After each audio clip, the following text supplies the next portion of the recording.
Hi hello ఎలా ఉన్నారు అందరూ సో లాస్ట్ టైం టీటీడీ టెంపుల్కి వెళ్ళాం కదా. ఇంకా తర్వాత రోజు సర్లే కాళహస్తి కూడా వెళ్ళేసి వద్దామని చెప్పి అనుకొని ఇంక అప్పటికప్పుడు విజయవాడ టు కాళహస్తి బస్సులో అయితే స్టార్ట్ అయ్యి ఎర్లీ మార్నింగ్ దిగేసాము.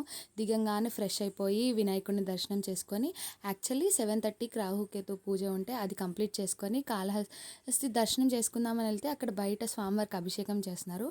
చూడటానికి చాలా కనువిందుగా ఉంది. ఇంకా దర్శనం చేసుకునే ముందలే అభిషేకం చూసుకొని తర్వాత దర్శనం చేసుకున్నాము. దర్శనం చేసుకొని బయట అక్కడ ప్రసాదం ఇస్తుంటే ప్రసాదం తింటుంటే అక్కడ కోతి పాపం వాటర్ కోసం కష్టాలు పడుతుంది.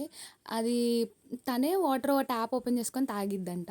ఇంకా అది అయిపోయినాక టెంపుల్లో కొంచెం మ్యాండేటరీ కదా పిక్స్ అవన్నీ దిగేసి ఇంకా అన్నప్రసాదం పెడతారు అంటే అక్కడ పక్కనే ఇంకా అక్కడికి వెళ్ళాము. మీలో ఎంతమందికి టెంపుల్లో భోజనాలు అంటే ఇష్టమో కామెంట్ చేయండి. అన్నప్రసాదం at temples is another level. ఇంకా అవన్నీ చూసేసుకొని మెల్లగా ఇంకా అక్కడి నుంచి విజయవాడ అయితే మేము రిటర్న్ అయిపోయాము. Thanks for watching. సబ్స్క్రైబ్.